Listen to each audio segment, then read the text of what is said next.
পরিবহন ও সেতুমন্ত্রী ওবায়দুল কাদের বলেছেন, মেট্রো রেলে 15% ভ্যাট বসানোর সিদ্ধান্ত প্রধানমন্ত্রী শেখ হাসিনাকে পুনর্বিবেচনা করতে তিনি অনুরোধ জানিয়েছেন। আজ রাজধানীর হোটেল কন্টিনেন্টালে আয়োজিত branding seminar on Dhaka metro rail অনুষ্ঠানে মন্ত্রী এসব কথা বলেন। পৃথিবীর কোন দেশে মেট্রো রেলে 15% ভ্যাট রয়েছে এমন প্রশ্ন তুলে মন্ত্রী বলেন, ভারতের মেট্রো রেলেও ভ্যাট নেই, তাহলে আমরা কেন 15% ভ্যাট বসাবো? মেট্রো রেল আমাদের সম্পদ। 2030 সালে 6টি এমআরটি লাইনের কাজ শেষ হবে। এগুলোর মধ্যে 2টি পাতাল রেল।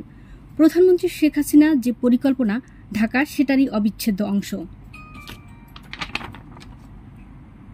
মেট্রো রেলের উপর ভ্যাট বসানোর সিদ্ধান্ত পুনর্বিবেচনার অনুরোধ জানিয়েছেন ঢাকা ম্যাস ট্রানজিট কোম্পানি লিমিটেডের ব্যবস্থাপনা পরিচালক MAN সিদ্দিক।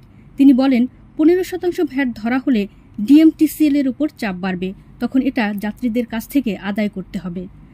এ সময় সেমিনারে উপস্থিত ছিলেন সড়ক পরিবহন ও সেতু মন্ত্রী ওবায়দুল কাদের, সড়ক পরিবহন ও মহাসড়ক বিভাগের সচিব ABM আমানুল্লাহ নুরী, ঢাকা উত্তর সিটি কর্পোরেশনের মেয়র আতিকুল ইসলাম, বাংলাদেশে নিযুক্ত জাপানের রাষ্ট্রদূত ইয়ামা কিমিনোরি সহ অন্যান্যরা।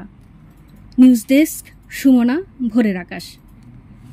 মেট্রো রেলের উপর ভ্যাট বসানোর সিদ্ধান্ত পুনর্বিবেচনার অনুরোধ জানিয়েছেন ঢাকা ম্যাস ট্রানজিট কোম্পানি লিমিটেডের ব্যবস্থাপনা পরিচালক MAN সিদ্দিক।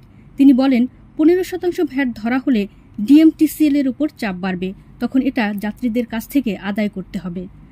এ সময় সেমিনারে উপস্থিত ছিলেন সড়ক পরিবহন ও সেতু মন্ত্রী ওবায়দুল কাদের, সড়ক পরিবহন ও মহাসড়ক বিভাগের সচিব ABM আমানুল্লাহ নুরী, ঢাকা উত্তর সিটি কর্পোরেশনের মেয়র আতিকুল ইসলাম, বাংলাদেশে নিযুক্ত জাপানের রাষ্ট্রদূত ইয়ামা কিমিনোরি সহ অন্যান্যরা। নিউজ ডেস্ক, সুমনা, ভোরের আকাশ।